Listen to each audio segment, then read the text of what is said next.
Dash किस ए person for whom a contract job is undertaken. Very good ना. Dash किस ए person for whom a contract job is undertaken. whom मतलब जिसके लिए कर रहे हैं. जो कॉन्ट्रैक्ट कर रहा है वो कॉन्ट्रैक्टर, और जिसके लिए वो कर रहा है वो कॉन्ट्रैक्टी. और हमारा जो अकाउंटिंग स्टैंडर्ड है वो AS7 है. क्या बेटा वो अकाउंटिंग स्टैंडर्ड 7 वो क्या वो करता है कॉन्ट्रैक्ट कॉस्टिंग. लेकिन ये किसके लिए है? कॉन्ट्रैक्टर के लिए. तो आंसर आ जाएगा contractee is a person for whom contract job is undertaken. Cost driver for personal. ना पर्सनल का मतलब ये होता है कि आपके ऑर्गेनाइजेशन में जितने एम्प्लॉयज है, जितने ह्यूमन एफर्ट ह्यूमन लोग हैं. अब मुझे बताओ कि जैसे एग्जांपल के लिए दो फैमिली है, एक फैमिली में 3 मेंबर है, एक फैमिली में 10 मेंबर है. ज्यादा खर्चा कहाँ होगा? 10 में. तो कॉस्ट ड्राइवर फॉर पर्सनल मतलब ये जो पर्सनल है ना, मतलब इंसान लोग है. अगर ज्यादा इंसान लोग होंगे तो कॉस्ट ड्राइवर फॉर पर्सनल क्या होगा? एक रिक्रूटमेंट एक्टिविटी. रिक्रूटमेंट का मतलब होता है appointing the new person. Recruit करना. तो क्या रिक्रूटमेंट करते वक्त खर्चे होंगे क्या? होंगे ना खर्चे. तो जितने ज्यादा का रिक्रूटमेंट करने जाओगे उतना खर्चा तो बढ़ेगा ना. आप एडवर्टाइजमेंट करोगे, ये करोगे. इंडस्ट्रियल रिलेशंस क्लाइमेट बेटा उसमें भी होगा.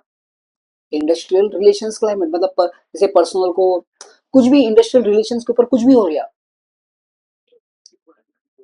ट्रेनिंग रिक्वायरमेंट बड़ा इंसानों के ऊपर रिक्वायर ट्रेनिंग भी देनी पड़ती है. रिलेशन का मतलब ये है कि उनके लिए कुछ हम लोग लेके गए, पिकनिक पिकनिक लेके गए, कुछ भी. सही आएगा ऑल ऑफ द अबव. बड़ा कॉस्ट ड्राइवर का मतलब होता है जैसे कि एक ड्राइवर में गाड़ी चलाता है, वैसे ही पर्सनल के ऊपर जो खर्चे होते हैं उसका ड्राइवर कौन? तो उसके ड्राइवर ये सब बन सकते हैं. ठीक है. अभी तुम्हारा बड़ा फेमस क्वेश्चन है मार्जिनल कॉस्टिंग का. यहाँ से आपका मार्जिनल कॉस्टिंग का रिवीजन हो जाएगा. Company has a sales of 4 lakh. Sales कितना बचा? पीवी रेशियो 20% है. मैं बताओ यहाँ पीवी रेशियो 20% है. इसका मतलब 20% कमाता है. जितना भी सेल करेगा उसका 20% कमाएगा. मतलब 80% तो वेरिएबल कॉस्ट हो गया. 80% क्या हो गया? Variable cost.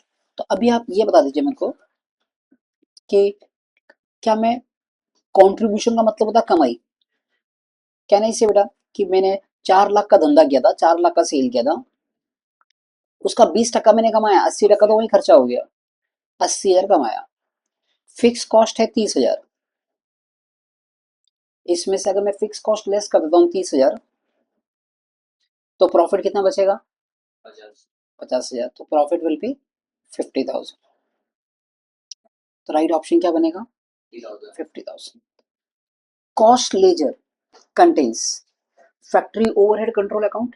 देखो याद है फैक्ट्री ओवरहेड कंट्रोल अकाउंट अपने यहाँ पे होता, इधर wages control account, stores ledger control account ऊपर था. ये सारे क्या है? कॉस्ट लेजर ही तो है ना. All of the above. क्या बचा? All of the above.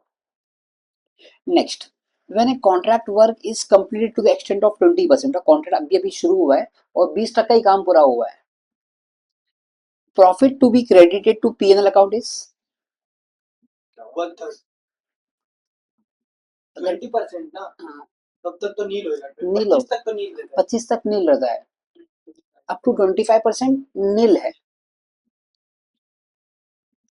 मतलब कुछ भी पैसा पीएनएल में ट्रांसफर नहीं करने का. अभी भी काम चालू हुआ है आपका. तो जो भी आपको नोशनल प्रॉफिट दिख रहा है ना वो रिजर्व्स में आ जाएगा. हाँ. मेरे ख्याल से ना ये एक वो जो टेबल था वो जरूर याद करने का जरूरत है अपने को. ठीक है टेबल लिखा दो.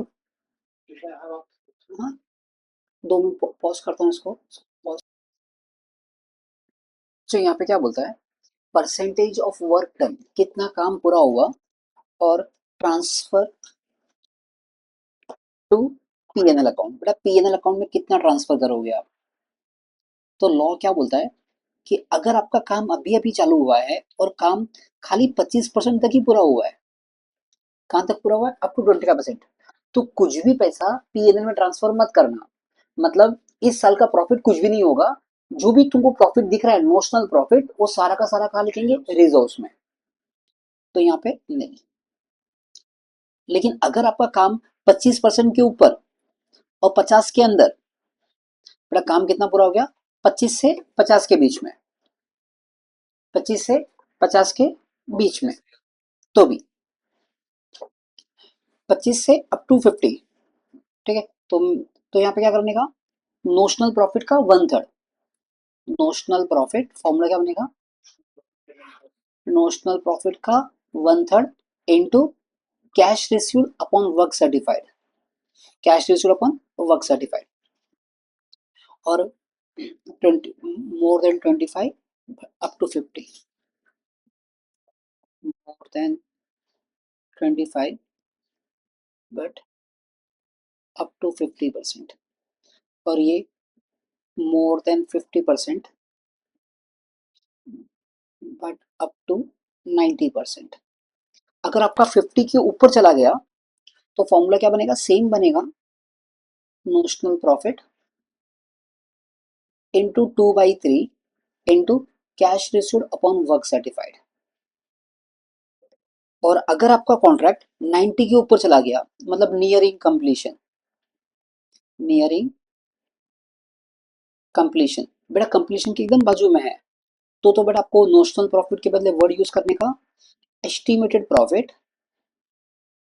Estimated profit into cash received upon contract price, into cash received upon contract price. तो यहाँ पे क्या बोलता है, परसेंटेज ऑफ बकलम में अगर नियरिंग कंप्लीशन है तो एस्टिमेटेड प्रॉफिट 90% तक, तो estimated profit into cash received upon contract price. और सुन, एस्टिमेटेड प्रॉफिट कैसे निकालोगे, for finding estimated profit, for finding estimated profit, estimated profit को फाइंड करने के लिए क्या करोगे, prepare memorandum contract account, memorandum contract account. ये मेमोरेंडम कॉन्ट्रैक्ट अकाउंट कैसे बनेगा, जैसे मान लीजिए आपका कॉन्ट्रैक्ट शुरू हुआ 1 अप्रैल 2018 को, ठीक है। आज की तारीख है, आज की तारीख है जब ईयर एंड हो रहा है, इसकी तारीख है 31 मार्च 2019, और आपको आपके एक्सपीरियंस से पता है कि ये कॉन्ट्रैक्ट ना 30 जून तक खत्म हो जाएगा। 30 जून 2019 ये तुम्हारा क्या है, कंप्लीशन डेट, कौन सा डेट है, कंप्लीशन डेट। आपको लग रहा है कि इस तारीख को हो जाएगा, पहले बताइए आप कहाँ खड़े हो, 31 मार्च 2019। तो मेमोरेंडम कॉन्ट्रैक्ट अकाउंट कैसे बनाने का, मान लीजिए ये पूरा बिल्डिंग बनाने के लिए आपको 50 लाख आपकी कॉन्ट्रैक्ट प्राइस है, कितना प्राइस है, ठीक है। अभी because you are standing year, because you are standing year, यहाँ पे खड़े हो, अगर आप अपने भूतकाल को देखते हो, मतलब पीछे हुए समय को देखते हो, ये समय को, तो आपको मालूम पड़ता है कि आपके कितने खर्चे एक्चुअली हो गए हैं, एक्चुअल खर्चे।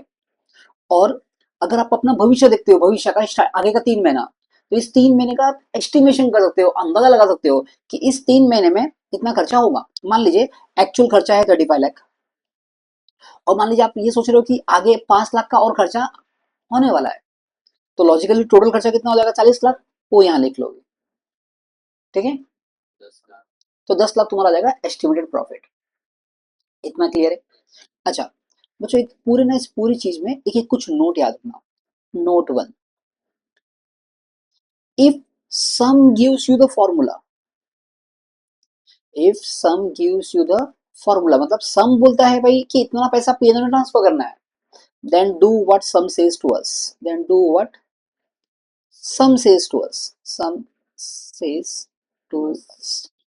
Note 2, if at any point of time, कौन से भी पॉइंट ऑफ टाइम में, if there is a loss, बेटा अगर ना कहीं लॉस दिख रहा है, then entire loss is transfer to PNL account by following the principle of conservatism. कौन सा कंजर्वेटिज्म, क्या बोलता है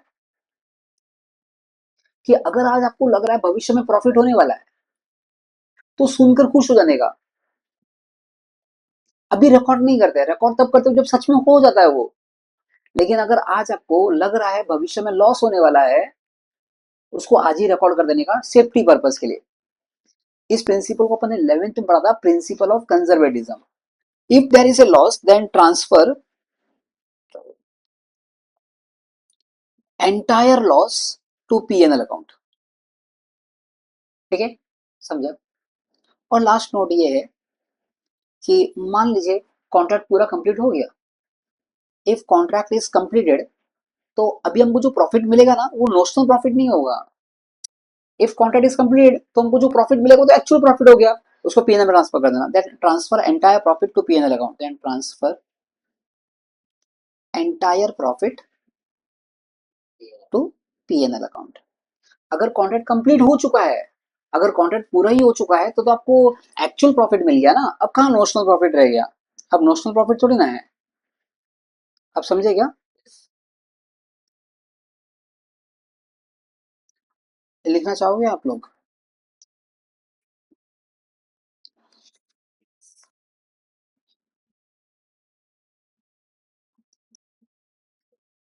and interlocking book keeping system. Interlocking का मतलब ही होता है कि हम लोग क्या करते हैं, कॉस्ट अकाउंटिंग के लिए अलग बुक बनाते हैं, फिनेंशियल अकाउंटिंग के लिए अलग बुक बनाते हैं। ठीक है, तो कौन सा होगा?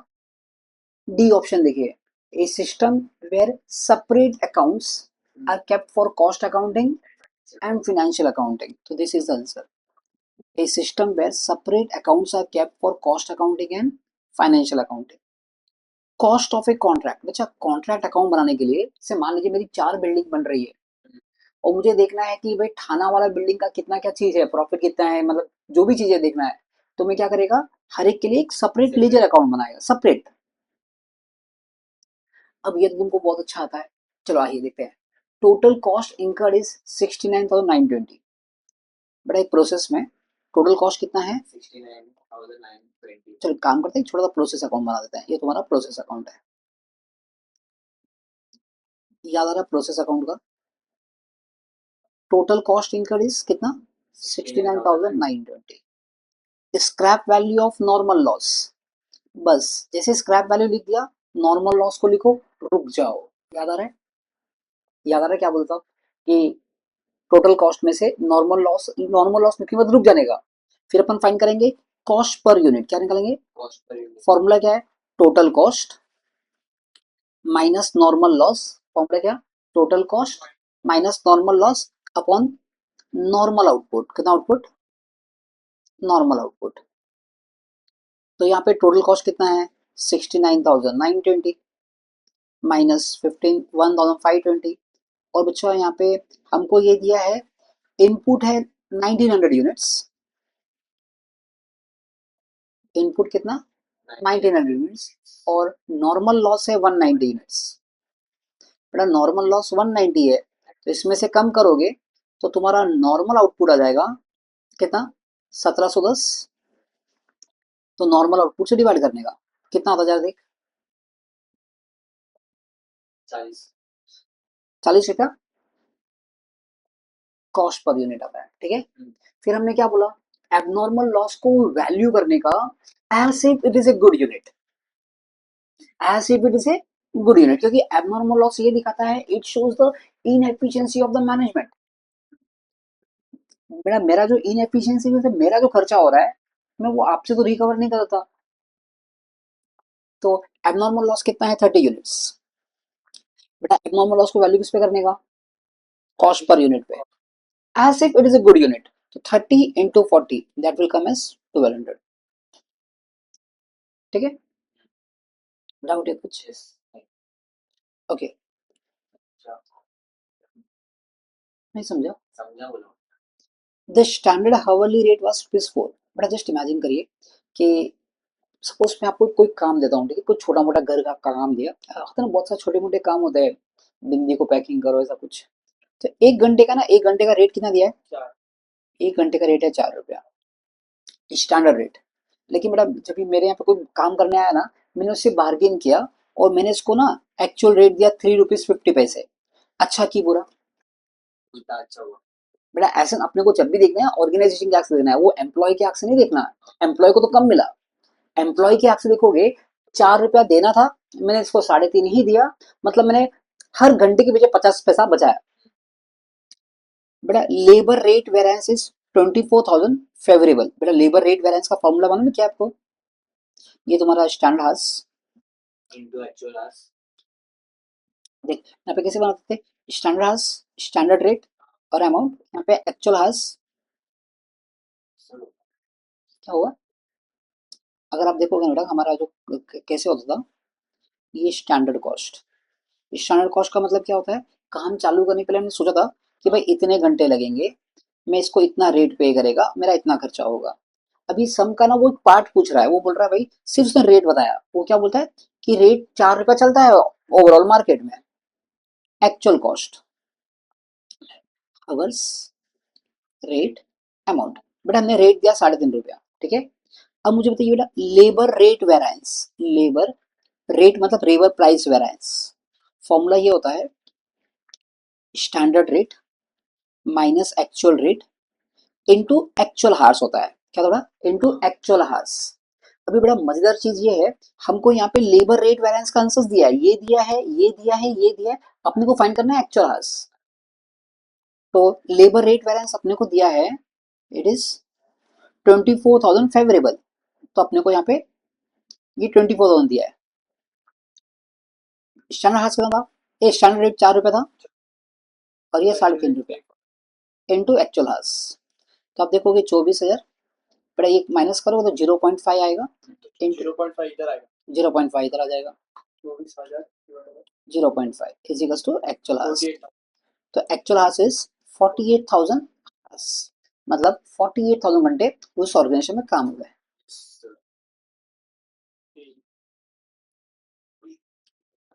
बच्चा एबनॉर्मल गेन, बेटा एबनॉर्मल गेन तभी होता है ना जब भी हमने जो आउटपुट सोचा था उससे ज्यादा बना, तो actual output minus normal output.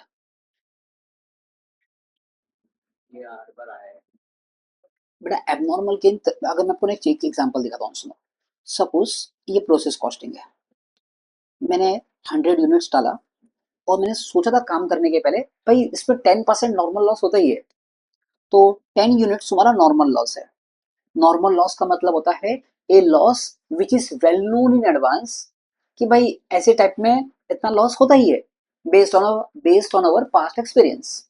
तो तुम्हारा नॉर्मल आउटपुट कितना बनता है, नॉर्मल आउटपुट 90, लेकिन इत्तेफाक से क्या हो गया, उस दिन आउटपुट बन गया 92, कितना बन गया 92। तो बताओ इसमें फायदा हुआ कि नुकसान हुआ, फायदा हो गया 2 यूनिट का। तो फॉर्मूला क्या बना, actual output minus normal output, formula क्या बना, actual output minus normal output. I think यहाँ तक क्लियर है, से ट्रू और फॉल्स। अच्छा पीवी रेशियो, पीवी रेशियो का फॉर्मूला क्या होता है, प्रॉफिट वॉल्यूम रेशियो ना, प्रॉफिट वॉल्यूम रेशियो, फॉर्मूला बोलो, contribution upon sales into 100, contribution upon sales into 100। अब ये बोलता है PV ratio is improved by decreasing variable cost. अब अच्छा वो क्या बोलता है कि ना पीवी रेशियो को हम लोग इंप्रूव कर सकते हैं अगर मैं वेरिएबल कॉस्ट को कम कर दूं, तो ये आप ऐसा बायट नहीं कर पाओगे। इसके लिए टेक वन एग्जांपल, एक एग्जांपल ले, चलो एक एग्जांपल लेते हैं कि मैं अपने फैक्ट्री में सपोज टिफिन बॉक्स बनाता हूँ, क्या बनाता हूँ, टिफिन बॉक्स बनाता हूँ और उसको मैं बेचता हूँ 10 रुपए में, कितने में बेचता हूँ, और उसको बनाने में खर्चा होता था 4 रुपया, बनाने में खर्चा कितना होगा 4 रुपया, तो मेरा कॉन्ट्रीब्यूशन, सॉरी, हाँ कॉन्ट्रीब्यूशन कितना आएगा 6 रुपया। तो अब देखिए पीवी रेशो का फॉर्मूला क्या बना, 6 रुपया कमाया 10 रुपए के पीछे इंटू 100, मतलब मैं 60 टका कमा रहा हूँ, ठीक है। अब बच्चों इफ बाई एनी रीजंस अगर मैं वेरिएबल कॉस्ट को कम कर पा रहा हूँ, मान लीजिए सेल्स तो सेम है लेकिन वेरिएबल कॉस्ट को मैंने जो 4 रुपया था पहले अभी 3 रुपया कर दिया, वेरिएबल कॉस्ट कितना कर दिया 3, तो वेरिएबल कॉस्ट कम कर दिया तो कॉन्ट्रीब्यूशन बढ़ गया, मतलब कमाई 7 रुपया हो गई 10 के पीछे इंटू 100, तो 70%। तो आप देखो ना जैसे वेरिएबल कॉस्ट कम हो रहा है मेरा कमाई बढ़ेगी, तो तुम्हारा पीवी रेशियो बढ़ेगा, पीवी रेशियो से इंप्रूव, हाँ पहले 60% था अपने एग्जांपल में, अभी 70% हो गया, इंप्रूव हुआ, सही बोल रहा है भाई ये।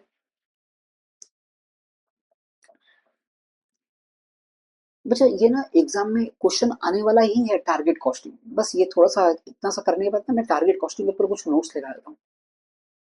चलो अब बोला एक एक चीज समझते हैं, टारगेट कॉस्टिंग क्या होती है, थोड़ा एक्सप्लेन करूँ। बड़ा एक बात बता कि तू एक शॉप में गया, सोफा के शॉप में गया, बोला अंकल सोफा कितने का, तो उसने बोल दिया 30,000 का फिक्स प्राइस है, 30,000। ठीक है, शॉप नंबर ए में गया, 30,000 फिक्स प्राइस है, अपना इतना बजट नहीं है, अपन चले आए। शॉप नंबर बी में लेट सपोज मैं है, और आप मेरे पास आते हो, बोलते हो सर मतलब अंकल ही बोलोगे, अनजाने हैं, अनजाने, सोफा कितने का। अब देख मैंने क्या पूछा, मैंने बोला तेरे को कितने में चाहिए। हाँ, टारगेट कॉस्टिंग का मतलब ये है कि I will make tailor made, मतलब मैं कस्टमर के रिक्वायरमेंट के हिसाब से उसको बना के देगा, कस्टमर के रिक्वायरमेंट के हिसाब से। तो उसने बोला कि सर मेरा बजट 15,000 है। तो अब देख ध्यान से सुनना क्या हो रहा है। मैंने बोला ओके 15,000 में बनाना है, तो 15,000 में बनाना है, और मैंने पहले से सोच के रखा है कि मेरा प्रॉफिट मार्जिन 2,000 तो मेरा होना चाहिए। मतलब मेरे को 15,000 में तो को सोफा देना है, उसमें से 2,000 मेरा खुद का प्रॉफिट रखना है, तो मेरे को 13,000 में सोफा बनाना है। अब मैं अपने आप को क्वेश्चन पूछेगा, क्या 13,000 में सोफा बन सकता है by doing all types of engineering analysis, कि मैं अगर चिप यूज करता हूँ सोफा का, जो मटेरियल्स मटेरियल्स है, क्या 13,000 में बैठ जाता है क्या। अगर 13,000 में बैठ जाता है तो मैं आपको हाँ बोल देगा। इसको बोलते हैं रिवर्स वर्किंग। मतलब मैं भी सेलिंग प्राइस नहीं पूछेगा, मैं कस्टमर से पूछेगा देखो कितने में खरीदना है। तो टारगेटेड सेलिंग प्राइस अपने एग्जांपल में, यहाँ पे टारगेटेड सेलिंग प्राइस कितना होगा, 15,000। मैंने पहले से माइंडसेट बना के रखा है भाई, एक डील में कम से कम 2,000 का तो प्रॉफिट होना चाहिए। तो मेरा टारगेटेड प्रॉफिट कितना है, 2,000। तो 15,000 में से 2,000 तो मैं प्रॉफिट रखेगा, तो टारगेटेड कॉस्ट कितना होगा, 13,000। अब मेरे को ये सोचना है, क्या ये सोफा का जो भी मटेरियल्स है, जो भी चीजें हैं, 13,000 में बैठ सकता है क्या, by doing all type of engineering analysis. And if the answer comes as yes, then आपको मैं हाँ बोल देगा। इसको बोलते हैं टारगेटेड कॉस्ट। समझा। टारगेटेड कॉस्ट का मतलब समझ में आया, रिवर्स वर्किंग करना है। नॉर्मल वर्किंग में कैसे होता है, मैं एक चीज बनाता हूँ, ये बन गया 25,000 में, मैं सोचता हूँ कि भाई मेरा 5,000 का प्रॉफिट होना चाहिए, तो मैं 30 में बेचता हूँ। मतलब मैं पहले चेयर को सपोज ये चेयर है, ये चेयर बनी 600 में, मैंने सोचा भाई मेरे को 400 का प्रॉफिट चाहिए, मैं 1,000 में सेल करेगा। अब यहाँ पे उल्टा, मैं पूछेगा भाई मार्केट में कस्टमर्स लोग कितने में खरीदने में रेडी है, फिर उसमें से मैं प्रॉफिट मार्जिन कम कर देगा, और फिर वो जो आएगा वो मैं बनेगा टारगेटेड कॉस्ट, मतलब मुझे इतने कॉस्ट में ये चीज बनानी है। समझा। आई थिंक अभी जो एप्पल का मैकबुक नियो आया, शायद कुछ ऐसे ही कुछ बना। एप्पल का मैकबुक नियो, उसने बहुत सारा कुछ कटिंग बटिंग किया, यूट्यूब पे ऐसा आ रहा है कि मैकबुक नियो लैपटॉप आया ना, अगर वो शायद एजुकेशनल ऑफर में लेते तो 50,000 का आता है वो, मेरे ख्याल से हाँ? शायद मैं रॉन्ग भी हो सकता है, 50, 60। तो एप्पल का लैपटॉप 60,000 नहीं, आई थिंक 50 में है, जहां 60 पकड़ते एक मिनट। तो उसने कुछ तो कुछ कमी किया है ना उसने, बेटा कुछ तो कुछ। चलो कोई बात नहीं, अपने को समझ में आ गया। तो पहला, in target costing wasteful activities are eliminated, जो काम का चीज नहीं है उसको एलिमिनेट कर देंगे। अब मैं इसको टेलर में बना के देगा, मैं जो दूसरा जो चीजें हैं जो जो शो पीस के लिए बनाते हैं अलग अलग से चीज, वो नहीं रहेगा। तो ये भी ट्रू है, टारगेट कॉस्टिंग में जो वेस्टफुल एक्टिविटीज है उसको एलिमिनेट कर देते हैं। Next, if cash received from contractee, contractee मतलब customer, is 80% of work certified, जितना भी काम पूरा हो गया, वर्क सर्टिफाइड जितना भी काम पूरा हो गया उसका वो 80% रिलीज कर रहा है, मतलब रिटेंशन मनी कितना होगा, रिटेंशन मनी 20% होना चाहिए ना, लेकिन वो बोल रहा है यहाँ पे 25%, झूठ बोलता है। Direct wages are debited to CLC account, direct wages are debited to CLC, याद आ रहा है, डायरेक्ट वेजेस कहाँ जाता था, डब्ल्यूआईपी में। डायरेक्ट वेजेस किसको डेबिट होता था, डब्ल्यूआईपी में। हाँ, तो ये झूठ बोलता है। Normal loss in process costing is controllable, very good, normal loss controllable नहीं है, एबनॉर्मल लॉस कंट्रोलेबल है।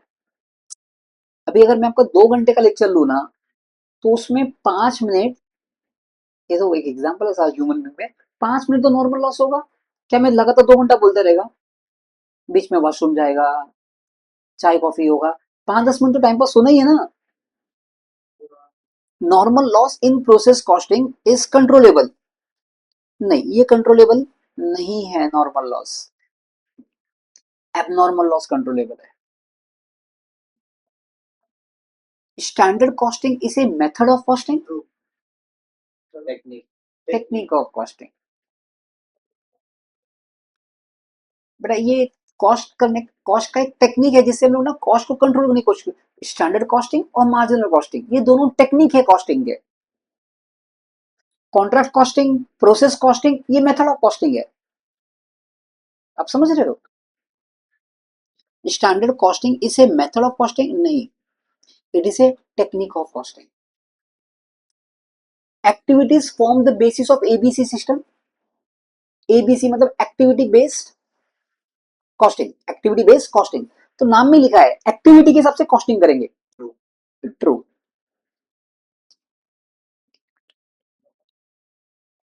Standard cost are express on a per unit basis. अभी तो पढ़ा। Standard cost are express on a per unit basis. हाँ। When selling price is at cost.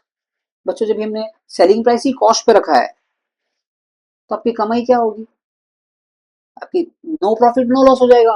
मतलब contribution will be equals to fix cost. आपकी कमाई उतनी ही है जितना खर्चे खाते निकल जाए। ये वो पॉइंट होता है ना, where there is no profit no loss. तो अगर सेलिंग प्राइस कॉस्ट पर ही है तो नो प्रॉफिट नो लॉस है। True. Sale value of joint product is significant. बेटा जॉइंट प्रोडक्ट का सेल वैल्यू होता है सिग्निफिकेंट, मतलब दोनों का लगभग लगभग सही होता है। बाई प्रोडक्ट किसको बोलते हैं? एक जैसे समोसा और पकौड़ी, ये बाई प्रोडक्ट है। एक का सेलेबल वैल्यू हाई होता है, एक का कम होता है। और जॉइंट प्रोडक्ट में क्या होता है? दोनों का सेल वैल्यू सिग्निफिकेंट रहता है, लगभग लगभग सेम रहता है, सिग्निफिकेंट रहता है। तो ये ट्रू। समझा बच्चों? तो ये अभी अपन ने जो किया ये अप्रैल नहीं, मार्च 2017 का पेपर कर लिया।